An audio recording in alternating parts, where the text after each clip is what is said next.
le silence et la fortune.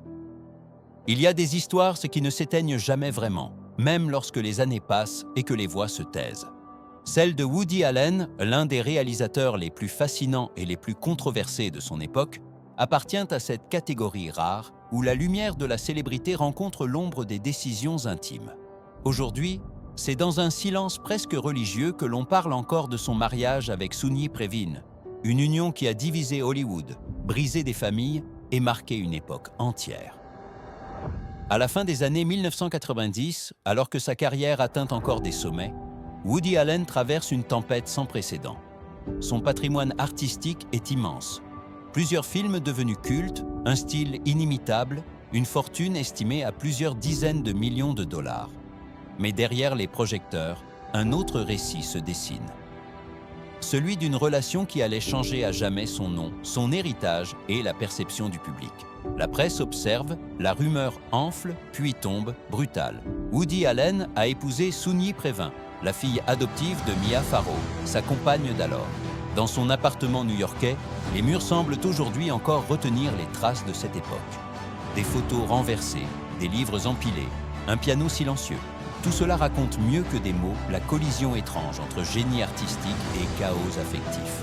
Et une question persiste, suspendue comme un souffle oublié. Comment une histoire d'amour peut-elle bouleverser à ce point une légende vivante? 2. L'ascension et la gloire.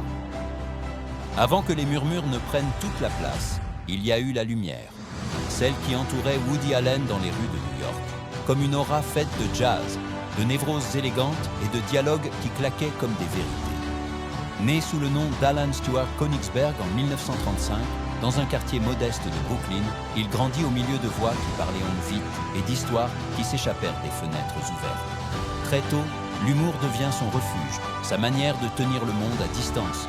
À 20 ans à peine, il écrit pour les plus grands comiques américains. À 30 ans, il monte sur scène. Et puis, presque naturellement, comme si son regard cherchait un cadre plus vaste, il découvre le cinéma.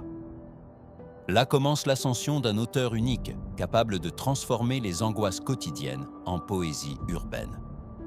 Les salles obscures retiennent leur souffle devant Annie Hall, Manhattan, Hannah and Her Sisters. Les critiques parlent de génie, les spectateurs de miroirs de leur propre existence.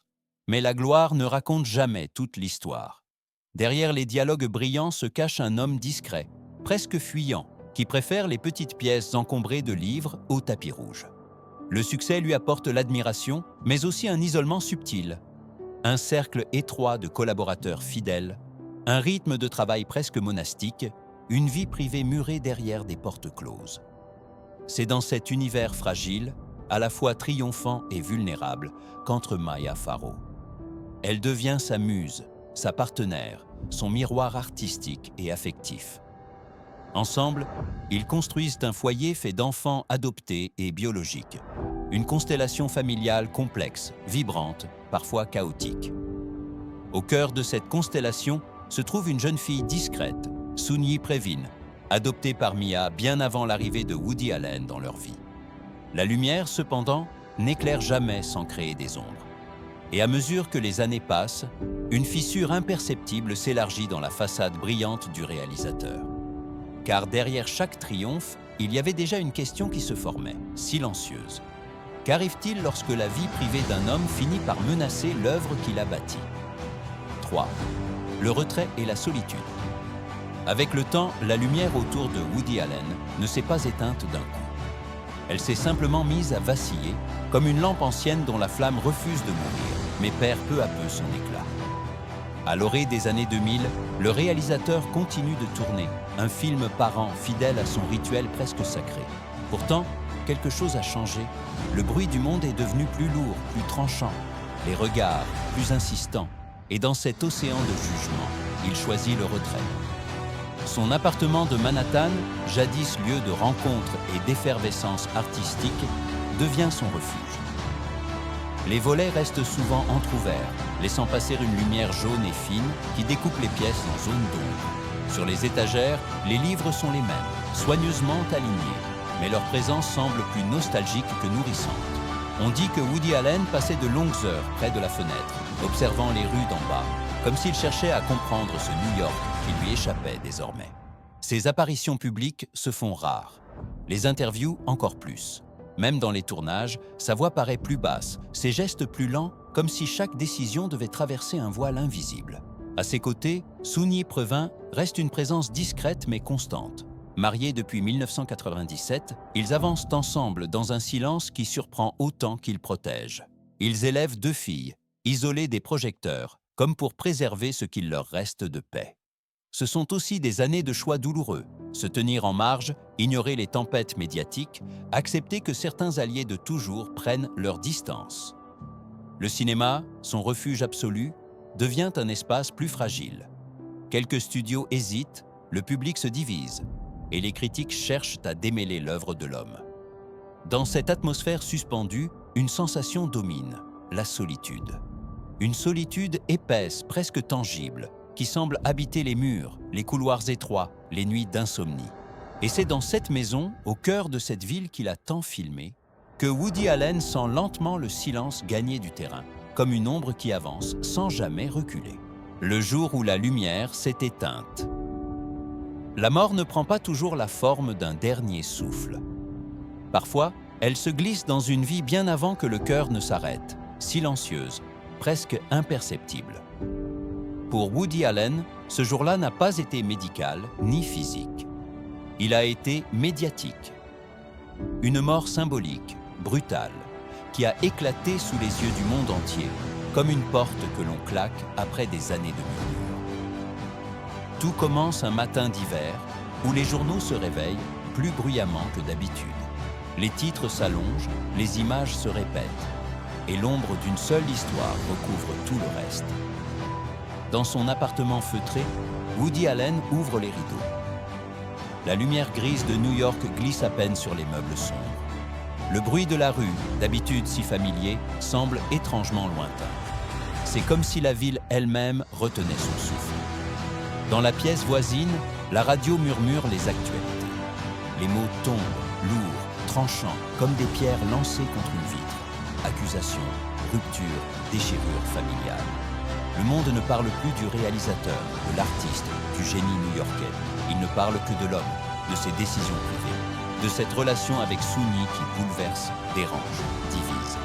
Le téléphone sonne, puis se tait, des amis hésitent, des collaborateurs se retirent. Les studios ferment leurs portes une à une. La mort médiatique n'a pas besoin de cris. Elle avance à pas lents, laissant derrière elle une sensation glacée, une absence qui s'installe dans les murs. Sur le piano, une partition reste ouverte, figée au milieu d'une mesure. Personne ne la referme. Pour la première fois de sa vie, Woody Allen réalise que son nom, autrefois synonyme de prestige, peut aussi devenir un poids. Le public se déchire, la presse s'enflamme, et une question se glisse dans la pièce comme un courant d'air froid. Comment une vie entière consacrée à l'art peut-elle se retrouver balayée en un instant? Ce jour-là, Woody Allen n'est pas mort. Mais quelque chose en lui, quelque chose de profondément lié à son image, s'est éteint. 5 fortunes, héritage et mystère. Parler de succession pour un homme encore vivant peut sembler étrange. Mais dans le cas de Woody Allen, la question s'est imposée bien avant l'heure, comme une ombre qui s'étire sur un chemin encore emprunté. Il y a des trajectoires qui forcent le monde à se demander « Que restera-t-il vraiment de lui ?» Les films ou les blessures? Le génie ou la controverse?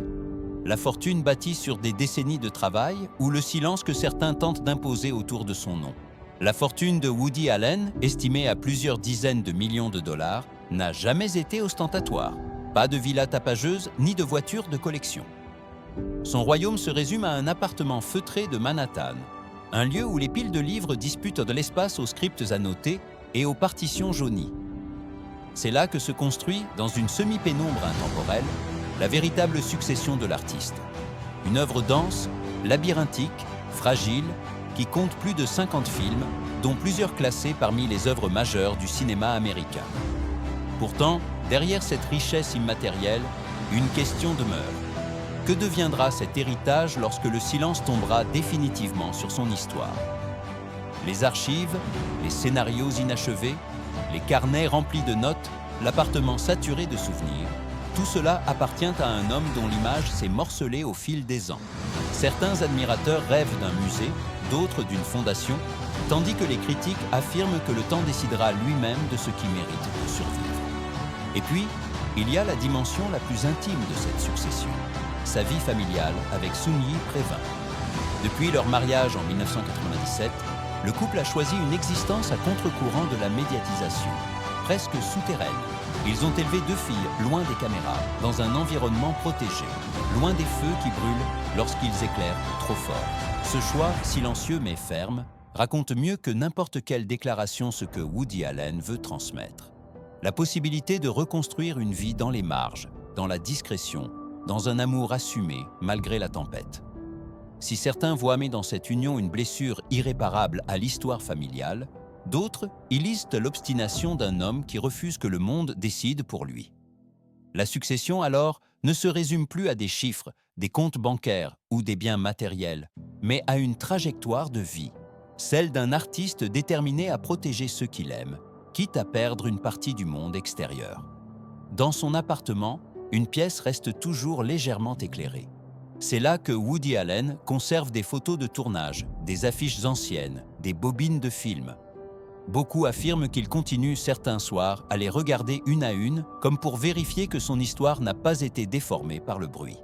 La maison qu'il habite n'est pas abandonnée, mais elle porte les traces d'un monde intérieur qui se replie, qui respire dans le passé, qui s'accroche à la mémoire. Parce qu'au fond, la succession de Woody Allen ne se mesure pas seulement en millions ni en œuvres. Elle se mesure en fractures, en fidélité, en silence. En cette question suspendue, presque douloureuse, que reste-t-il d'un homme lorsque c'est son nom, et non sa vie, que l'on juge? 6. L'écho du silence. Quand on referme ce chapitre, une impression étrange demeure, comme un souffle qui continue de vibrer dans l'air. L'histoire de Woody Allen n'est pas celle d'une ascension linéaire, ni d'une chute brutale. C'est un enchevêtrement de lumière et d'ombre, de génie et de tourmente, d'amour choisi et de jugements imposés. Une vie où chaque décision privée semble avoir laissé une trace publique, parfois indélébile. Dans son appartement new-yorkais, les murs racontent encore les années d'or, les tournages fiévreux, les nuits de montage, les dialogues ciselés qui ont marqué plusieurs générations. Mais ils murmurent aussi quelque chose de plus fragile. La solitude d'un homme qui a vu son image se fissurer, la détermination d'un couple qui a résisté et la force silencieuse d'une union longtemps incomprise. Aujourd'hui, la question n'est plus de savoir si l'on admire ou si l'on condamne. Elle est de comprendre comment une vie peut contenir à la fois le génie créatif et la tempête intime, et comment un homme peut continuer à avancer malgré le poids du regard des autres. La vraie succession de Woody Allen ne se trouve ni dans les comptes bancaires, ni dans les archives scellées. Elle se trouve dans ce qu'il a laissé en suspens.